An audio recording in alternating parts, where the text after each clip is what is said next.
for under $10 a day.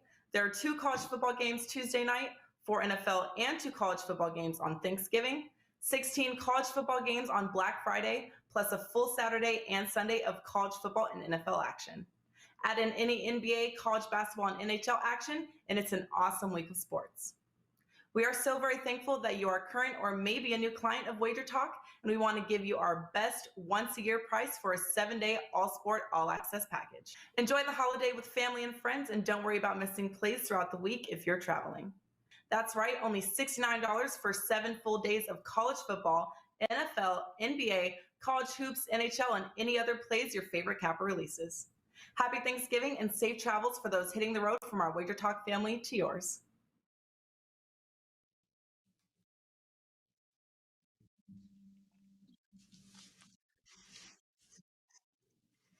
Hey guys, welcome back right here to WagerTalk TV. I'm Andrew McInnis, and you're watching Puck Time or listening if you are listening on podcast form. I have Carmine Bianco with me, and both Carmine and I are feeling pretty good right now. Both of us running very, very hot. I'm super excited. Carm, 11-2 run for you. I'm on a 9-0 run. NHL is going well for us, and it was a pretty good weekend across the board.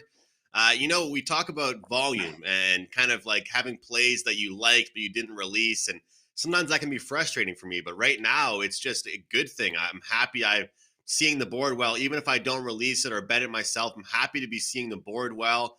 2-0 Saturday and 1-0 Sunday for me, and we have 4 games to discuss today. A little bit of housekeeping for us on the show. We're going to have our usual guests, except for we'll have Brian Leonard on Wednesday, as Wednesday will be a jam-packed card in the NHL. No show on Thursday, and then we are back on Friday. But should be a great week, Carm. Kind of a mixed up week of NHL. Usually Tuesday's a really busy week, but tomorrow only a few games, and today on a Monday, several games to discuss. But should be a great week, Carm. Yeah, listen, it's action-packed. Today is great. Today and Wednesday, just a ton of games. There's 3 tomorrow, so we'll probably just add one of the Wednesday games. So Buster has 4 games to preview. We'll probably throw in Montreal because Buster loves the Montreal games on Tuesday, preview them. And thanks to Brian Leonard, he's going to come on and fill the Prez's spot. Prez is on vacation in beautiful Punta Cana right now, so he's enjoying himself. And then Friday, it'll likely be Dr. Chuck joining us to talk some Friday action. So I'm looking forward to it. A good run continues, Andrew. 9-0 run for you, which is phenomenal. Very good. A good run for me. Unfortunately, the Leafs on Saturday squashed the 11-game winning run, but it's still a good run. Nonetheless, we'll just pick it up and start a new streak, and we'll do that starting today. Got a couple of plays up, and I'm looking forward to it. The 6-60 on Friday did very well for the 6 games in that. And then if you follow me on Twitter, and you should be following me on Twitter, when I tweeted out the video, I told you guys to stay away from the first game. In all likelihood, a bunch of Islander players were going to be missing because of COVID concerns, and they were, and that was a loss for the Islanders there. And they followed up with another loss to the Leafs. Go figure, Andrew, the Leafs would win the next day and not on the Saturday. But listen, a ton of great games today, and we're going to cover 4 of them, so I'm looking forward to it. Awesome. And before we do start, that commercial you guys saw before we went live here on Puck Time, $69, Carm, for 1 week. Great special going on across WagerTalk right now. You can use that for any single handicapper. But Carmine and I have a great special going ourselves. Just Carmine and I at both his page and at my page. You can get the rest of 2021, not the rest of the season, rest of 2021 NHL action for only $99, a massive discount at both of our pages. Both of us are running hot right now, seeing the board very well. You can grab that for only $99. This is only available for a limited time, so check it out at both of our pages. No coupon codes necessary. You just go to our page, click that special, and you can lock in with us for the rest of 2021. Carm, we have Columbus and Buffalo, Vegas, St. Louis, Pittsburgh, Winnipeg, and Carolina, and San Jose. Let's start things off with our first game, Columbus and Buffalo here. I got to say, when I look at this Columbus team, I've been kind of impressed with them without Patrick Laine. They're minus 130 on the road now, Buffalo, plus 110 at home. And total sits at 5.5. Now, one of these teams played yesterday, but one of these teams in Columbus also was in Vegas on Saturday night. So what do you take out of these kind of travel spots and the back-to-back? Because I know we say we don't read too much into back-to-backs, but with a bad team, maybe we do. Yeah, with a bad team, maybe. Like I'm pleasantly surprised. This was supposed to be a rebuild year for this Columbus team, and they're 9-6. That's a lot better than you would think this team would do. And you know, I'm looking at right off the bat. I'm looking at Columbus and the over here for a couple of reasons. If you look at their November XG numbers, Andrew, they're very good. They're playing at a high level. They're scoring goals, and it's translating into wins for this team. That Vegas one, losing 3-2 in Vegas. This Vegas with men short, and we'll talk about Vegas in a second. They're just next man up, and they're winning games. So I would throw that one out of there. The travel doesn't really bug. The travel nowadays is a lot different than the travel in the in the 70s and 80s. It's a lot different. I'm not worried about the travel here. And this is a Buffalo team that we said it. Regression was going to hit in or kick in, and regression has kicked in with this team. They are losing games. Their streaks for the rest of the season are going to be losing streaks, not winning streaks. They're going to win games here and there, but they're not going to put together 3, 4, 5 game winning streaks. They're just not. They're a type of team that's going to struggle all year, and this is why their point total was 67.5. It's one of the lowest point totals that you can find in the NHL over the last few years. Dell likely to start in net tonight. We have to wait and see if that's actually going to happen. But he's 0-2 and has allowed 5 goals in each of the 2 losses. I just don't see how you could take the Sabres in this spot, even though they're at home, and Columbus is coming from the West Coast. Again, it was a 2-game trip, not a huge trip out west. For me, it's Columbus and the over here. The number's at 5.5 overnight, and I'm starting to see some 6s pop up. So I'm guessing that a lot of the books are agreeing in the fact that there's going to be some goals in this game. So I'm leaning Columbus in the over here. Well, I think the bookmakers are just watching the show right now, and they're just waiting to see what you have to say about the game and kind of moving their numbers accordingly. But I'm right there with you on the overcard, but I like Columbus on the side. That's where I'm going to be going. Yeah. That's where I have bet selected. Yeah, it's you look at the and I mentioned the XG numbers for Columbus offensively in November. They're 5-1-1 thus far in November to the over. So it's one that's trending that way. It's just, and against a bad Sabres team who once in a while they pop up with a good game. They went to Pittsburgh, beat Pittsburgh. They played the Oilers. They beat the Oilers at home in Buffalo 3-2. But splattered around those games or surrounding those games are a lot of losses where they've allowed 5 goals. You know what I mean? 5 to the Rangers, 5 to the Flames, 5 to Toronto, 5 to Washington, 5 to the Seattle Kraken, 5 to San Jose. Those are teams. Some of those teams don't normally score anywhere close to 5 goals a game. So that's troubling defensively from the Sabres team, and it's just a signal of what I said at the beginning of the year is the Sabres will end up in last place in the NHL. Well, you got to love it, Carm, because when they were quote for quote rolling this Buffalo team, you kept on telling us every day, I'm not buying it. You would just say, all right, guys, like they're winning a few games. I'm not buying it. You weren't buying into the couple games they won. It didn't matter to you. But yeah, they've given up 16 goals in their last 14 games. And one interesting thing about this Columbus team is when they do give up goals and kind of get blown out or allow 4 or 5 goals, they give up goals to good teams like Washington, like Tampa Bay, like teams that can actually score consistently. When you look at Columbus against subpar teams or below 500 teams, Elvis Merzlikins projected to be between the pipes for Columbus. I expect him to shut them down. And like you mentioned, with a goalie like Aaron Dell, especially with goaltenders, Carm, I never rely on a bounce back. You have to go with what you're seeing. You have to use the eye test and say, you know what, this goaltender is allowing juicy rebounds and giving up weak goals. So I do not think that will be a good thing for Buffalo tonight. So Carm and I are on the same page here in game one. Both of us like Columbus with a lean to the over. as well. Once again, I want to say all of you guys out there in the live chat, we appreciate you.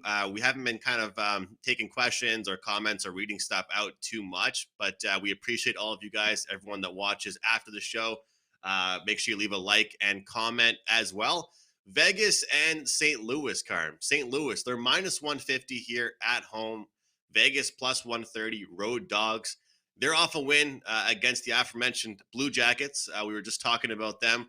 Total's at 5.5 here. I'm curious your thoughts on this one because I'll be honest, I wanted to get behind St. Louis, and I still might do it, but that minus 150 is just a price that doesn't make me jump out of bed and want to run to the window to bet on this team. But I think St. Louis is a good bounce back team. There's certain teams in the league I like to bet off a loss and off a meh performance, and St. Louis is one of those teams. A lot of it has to do with their coaching. A lot of it has to do with their leadership in the room. But Vegas has kind of picked it up as well. And, if we look at last year, these two teams, are we seeing a minus 150 for St. Louis over Vegas? No. Vegas has some injuries still, of course, but they're still playing some decent hockey. And notable to mention, Carm, St. Louis, if you check the numbers, have actually not played too well against teams with a record above 600. They have done really well against teams they should beat and been okay against teams that are kind of tough competition. What are your thoughts here in this game? Yeah, my thoughts are I don't understand why the line is minus 150 in this game. I get it. Listen, St. Louis's great start to the season it's been replaced by they're struggling. They won, I think, five out of the gate, including a win in Vegas, but they've lost 5 of their last 6. Yeah, they're 1-goal losses, except for the last one where they lost 4-1 to Dallas, but they're losses. At the end of the day, they're not putting any numbers in the win column, and that's troubling for this team. Can they bounce back? Of course they can, but I'm not laying $1.50 to find out if tonight's the night. I can tell you that much. If nothing else, I think getting that plus money on this Vegas team, even with you look at their injury list or who's not available, and it's a who's who of players. It just goes to show you that when Vegas gets healthy, you look at what Vegas has done over the last couple of weeks with these guys out of the lineup, last 3 weeks out of the lineup, and it's just wins. It is, I think, where are we at here? 11 wins, 3 losses, I believe it is, something like that, or 10 wins, 3 losses.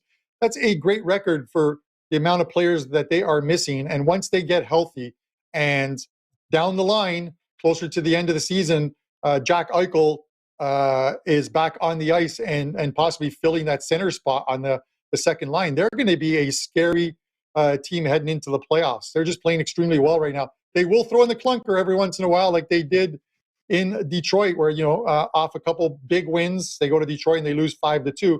But this is one of the ones where if you're giving me plus 130, I'm going to play based solely on the number and the fact that Vegas is winning games in sort of the next man up mentality.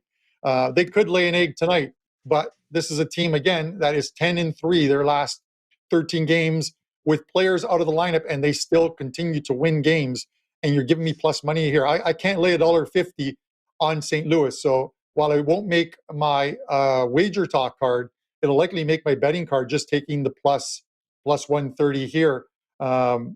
Vegas beat them 3 of the 4 times in St. Louis last year. That was a St. Louis team that struggled last year because of injuries, but they didn't do what Vegas is doing this year, despite those injuries. They buried themselves early on in the season and then had a good run out to make the playoffs and then get eliminated. I'm going to take the plus 130 here. I just think that I can't lay $1.50 with St. Louis, even if they are a good bounce back team. I just can't do it. Great stuff, Carmen. Like you mentioned, sometimes you play the numbers, not the teams. It's an old-fashioned betting saying, and it's really applicable in this situation here. And they have found the way to get it done. The next man up mentality, like you said, has been pretty much the name of the game for the Golden Knights on the season so far. And now they're getting back to full health slowly but surely. Not quite there yet. Still missing Carlson and Carrier. And, of course, Nolan Patrick is on the IR.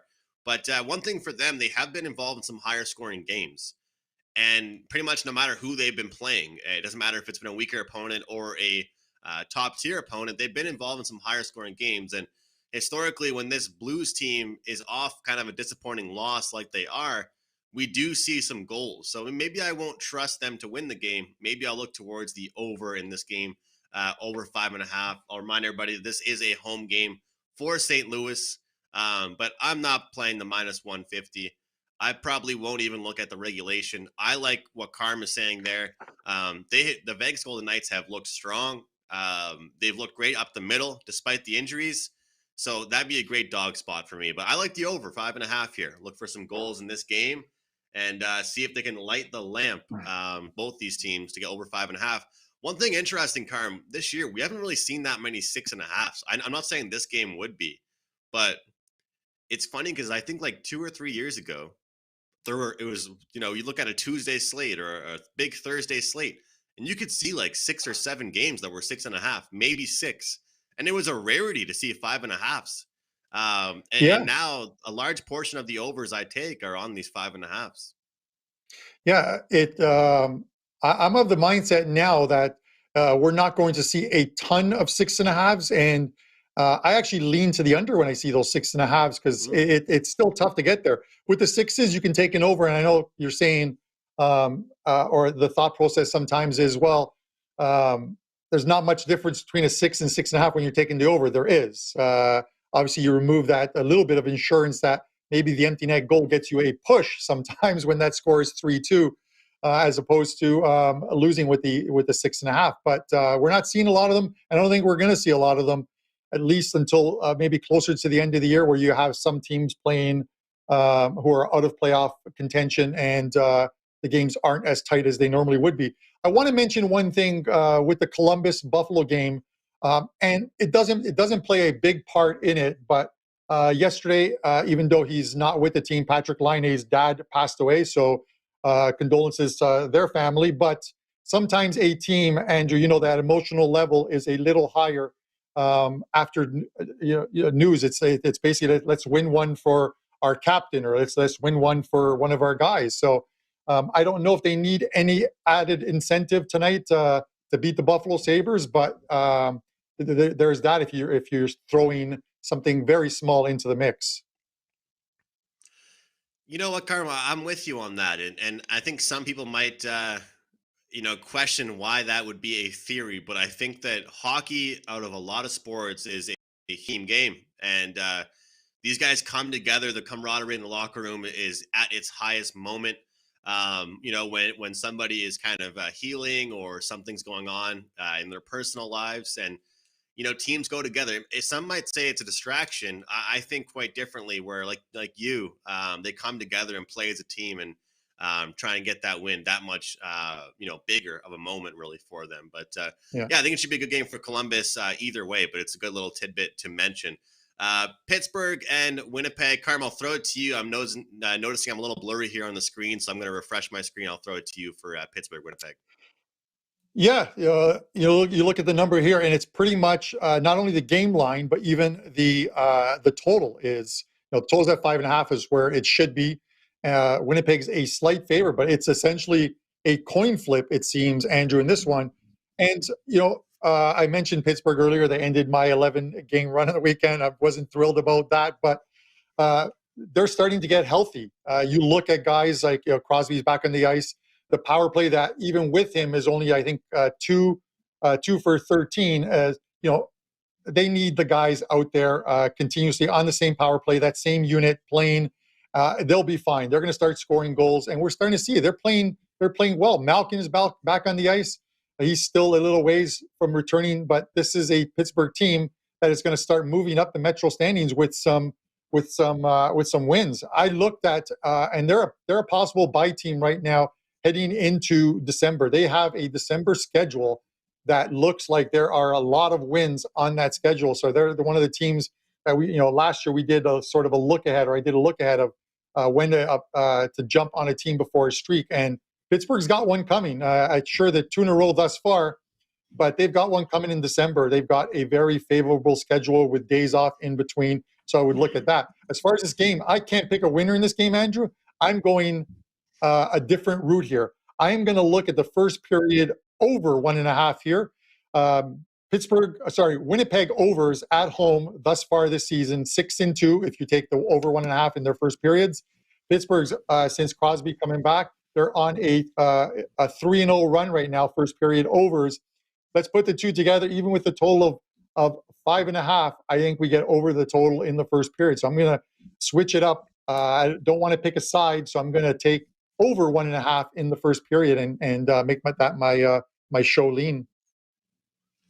Awesome. Yeah. Those first period plays have gotten so much more popular, and it's amazing. Sometimes you can see these games going over in the first period and then just completely dying and slowing down, Carm. And the reason why I say that, that's what I hope is going to happen here in this game. So you and I can both have a winner, because I'm looking towards the full game under in this game. So hopefully we get 2 goals in the first period and then barely any for the rest of the game, Carm. So I like the under here. It is 5.5 as the total. We have a Pittsburgh team that's running on back-to-back shutouts. We can talk about the impressive offensive display out of them, but goaltending wise, defense wise, it seems like they're playing really well as a team. And, you know, I'm not always a huge quotes guy, but I feel like I say that before anytime I mention a quote. But it seems like a lot of players are just coming out and saying after they play Pittsburgh that they're really tough to play against, and they make the ice very small. They play together as a team. There's a lot of older guys on the team. They work together, almost the work smart, not hard mentality for the older guys like Jeff Carter, being the right time, right place type of thing. And it seems like all of these guys are always back checking. Every forward is committed to back checking. And Winnipeg right now is a team that I think they want to go back to old fashioned Winnipeg hockey, where they are playing defensive hockey of their own and not trying to win these higher scoring games. And if you look at their past couple games here for them, you know, besides that one against Edmonton, they've actually limited their opponents quite a bit. So I think this game could actually be a low scoring battle. 2 goaltenders that are playing pretty well at this moment. But like you said, Carm, mentioning about getting behind a team at the beginning of a streak. Well, this Pittsburgh team, 2 straight wins, like you mentioned. And not only are they playing well offensively, but, you know, back-to-back shutouts for them. Defensive pairings are playing well, and you check the schedule. They're looking to be a buy-on team moving forward here. So, and the odds-wise too. They're right now Pittsburgh, when they're playing teams, they're not really heavily juiced either, which is something I've noticed. No, they're not. And you know, the reason why I can't take a side here is Winnipeg's playing well. They're having a good season. They play well at home. They had a good homestand before they went on that short 2-game trip. And, you know, I faded them against Vancouver because I thought Vancouver had, they showed enough signs in that Colorado game that they were on the verge of a win, and they did get that win 3-2. They played another good one, but in losing 1-0 to Chicago. But listen, this Winnipeg is a good team. The only thing that worries me about Pittsburgh is they're coming off a big win in Toronto against a red-hot Toronto team, and whether this is a flat spot for them. I wouldn't think so. There's so many veterans on that team, Andrew. You know, veterans usually don't allow a team to go through those flat spots, but it happens. And it's just coming off a big win, then traveling to Winnipeg, and then at the end of the day, we see Winnipeg come away with one of those 4-1 wins, and we're like, what happened to Pittsburgh? They looked so good in Toronto. It happens. It happens. This is the NHL. There are flat spots, and this could be one of them, which is the only thing that keeps me off this Pittsburgh side tonight. Well, I got to ask you, Carmen, we do have a little bit of time. This isn't one of the games we have selected for today to mention, but you talk about flat spots. I was scanning the board, the odds boards, great WagerTalk odds. You can check it out, wt.buzz/odds. Colorado opens up -400 against Ottawa. I mean, with a spot like that, that's such a lopsided, it's tough to really say that could be a flat spot. Whenever I see opportunities like that, the only thing I look for is potentially a team total over for the other team, or just a full game over. I can't get to the window with betting Ottawa on the money line, thinking it'll be a flat spot with the, with how long it's been since they've played a game and getting healthy and all that. But to me, flat spots may be a team takes their opponent lightly out the gate in the first period, and kind of lets that other team in the game.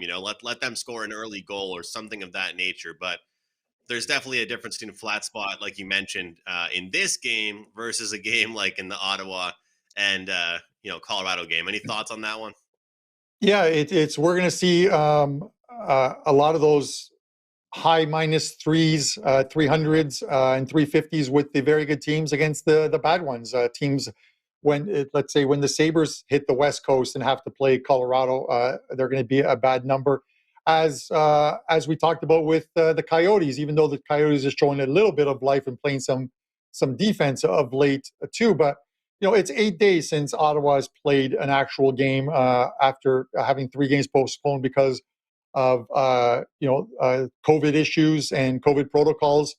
And it's not the best place to go and play an Avs team. I don't think it's a flat spot for the Avs, only because the thinking on Friday's show was, why was the number for the Avs so low against the Seattle Kraken? And and this is a team that's scoring goals, it seems, at will.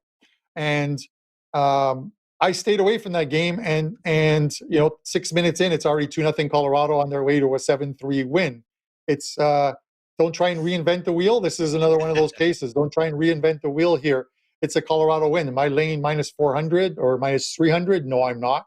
If I was to take him, it'd likely be a puck line, because even the regulation line is likely minus 200 without me even looking at it, is 200, which is way too high to lay for just a 60-minute bet. But yeah, it's just, we'll see how Ottawa responds tonight.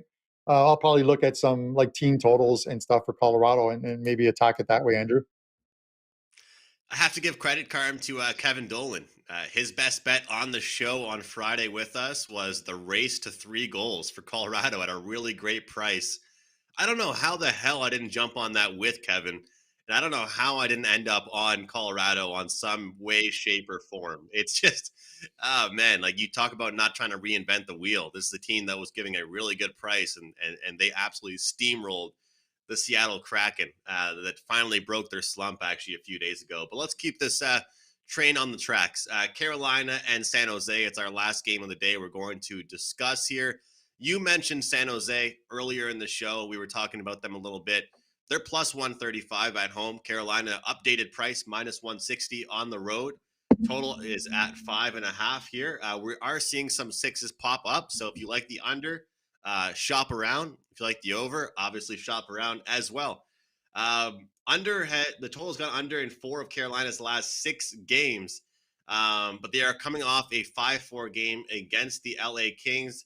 Of course, we saw them play Vegas, Anaheim, LA, and now this is San Jose. Carm, something that I've done for many, many years is, when you're playing consecutive games and you're out west, or you're playing all kinds of these teams of the caliber like Vegas or even Anaheim right now, that actually surprisingly are playing a fast style of hockey. I've been impressed with Carolina's defense. They were an over team to start the year off, and Frederik Andersen's played great for them. I always get my jokes in about how he has a great defensive line in front of him now, or defensive pairings compared to what he had last year. But San Jose, they've dropped 2 straight games, given up 8 goals in 2 games for them. And it sounds like that road trip they had, where I think they went 4 or 5, might be the highlight of their season, Carm. Yeah, it really is. Listen, Andrew, when I look at this game, Carolina, this was a 5-game road trip out west, and then they'll come home. They'll come back to the East Coast and play against Philadelphia before heading home or resuming their home schedule. But they could easily be 5-0 at the end of this Western road trip against the Sharks tonight, and then they play the Kraken in the last of the 5 out here. They could be 5-0 heading home, which is a phenomenal trip for this team. They're playing well. There's no way I can take anything other than Carolina in this game, laying the 155, 160 in this spot. I faded San Jose against Washington. I thought regression was going to start hitting the Sharks team, and it is. It was their first game home off a 5-game trip, and they lost that game 4-0. Here's the thing with looking at the total here and possibly taking the under in this game is you look at the Sharks are right now are struggling to score goals. Other than that 4-1 win in Minnesota, they're struggling to score goals. This team, if you watch their games, they're just not doing it. And now they're playing a Carolina team that had possibly one of their worst defensive games, other than that first period of the Florida game where Florida blitzed them. I think it was 4-0 at the end of the first. The Kings had 43 shots on goal, scored 4 goals in that game. So you have to figure this team, who's a very good defensive team, is going to be that much better their next game out off a poor defensive performance. And you're a Sharks team struggling to score, playing a Carolina team that's going to be, is going to be better defensively. I just can't see taking the over in this game because it's got to be Carolina doing a majority of the scoring to get this over the total. So for me, it's Carolina, and I might even take some of the plus money and take the puck line as well too. Yeah, you can get a pretty good price on that. I'm seeing right now plus 165, Carm, plus 160 ballpark area for the line. So I'm with you. And the funny thing is, I look at a lot of overs when teams are on the end of their road trip, or sometimes I might even look to fade them.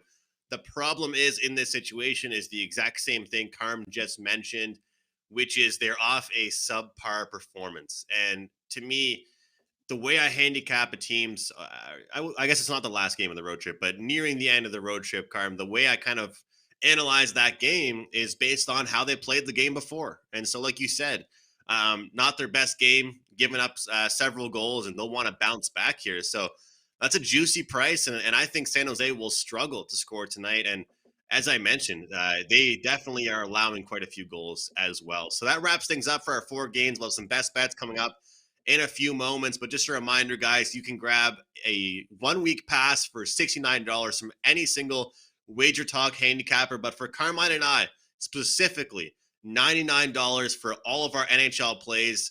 I got props, we got totals, we got sides, maybe even some future bets. Who knows? You can grab that. The rest of 2021, the calendar year, all of our NHL plays, all of our action you can grab over at wagertalk.com. No coupon code necessary. Just go right to our page and grab that. And it also is $9 Monday. Every single play out there right now is just $9. And speaking of which, Carm, what do you have up today for $9 Monday? Yeah, an action-packed bunch of a couple soccer games that go off in about an hour's time. Today, one in Italy Serie A, one in Denmark. You can get those for $9. Couple games on tonight's NHL card that you can get for $9, of course. And I have a soccer 5% play Champions League that goes tomorrow. So that will be priced at $9 until midnight tonight, and then go back to the regular price. And an NFL Thursday 5% play as well too. We won our 5% play on Sunday with the Arizona Cardinals. Even without Kyler Murray, they got the job done. So I was pretty happy about that. So those are all available up on $9 Monday. So grab those over there. As far as my show best bet, I'm going to go to the first game that we talked about, the Columbus-Buffalo game. I just think that November's been a very good XG month for this Columbus team, and they're playing a Sabres team struggling to keep the puck out of the net. 5.5 is the number here. There's some 6s that are starting to pop up, but if you can grab the 5.5, that's even better. That's going to be my show best bet, and let's see if we can keep the show best bets rolling, Andrew. Awesome stuff. Carmen's on a huge run. Make sure you check him out over at wagertalk.com. Also some soccer action going off today and a 5% play tomorrow. So check out Carm at wt.buzz/CB. For me, we've talked about favorites today. I think a few favorites that I really, really do like, some total bets. How about a dog? Let's get the dogs barking a little bit. Give me the Anaheim Ducks plus 120 here. Nice to give out a dog on the show as a best bet. They won 8 straight games, and they finally lost one.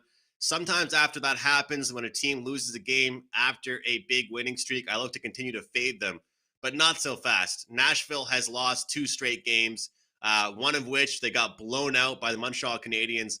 Not something that anyone should be proud of right now, and that's coming from a Canadiens fan. And they head back at home, and I'm just not really too impressed with them right now defensively. They look confused. They look sloppy, and it wasn't a good goaltending performance either. So I do not expect a quick bounce-back performance. So I'm on the Ducks at plus 120. NHL package up for me, And just a reminder for all of you guys out there, I am doing props for NFL and the NHL, and I will start doing some NBA stuff. You can grab a prop package, a standalone prop package over at WagerTalk, and don't forget that great deal. Limited time only, $99 for the rest of 2021 for my NHL stuff. All right, guys, Ducks plus 120 for me. Carmine, Columbus, Buffalo over 5.5 minus 120. On behalf of Carmine, I'm Andrew. We'll see you guys tomorrow with Buster Sports right here on WagerTalk TV. 7 days for under $10 a day. There are 2 college football games Tuesday night, 4 NFL and 2 college football games on Thanksgiving, 16 college football games on Black Friday, plus a full Saturday and Sunday of college football and NFL action. Add in any NBA, college basketball, and NHL action, and it's an awesome week of sports. We are so very thankful that you are current or maybe a new client of WagerTalk, and we want to give you our best once-a-year price for a 7-day all-sport, all-access package. Enjoy the holiday with family and friends, and don't worry about missing plays throughout the week if you're traveling. That's right, only $69 for 7 full days of college football, NFL, NBA, college hoops, NHL, and any other plays your favorite capper releases. Happy Thanksgiving and safe travels for those hitting the road from our WagerTalk family to yours.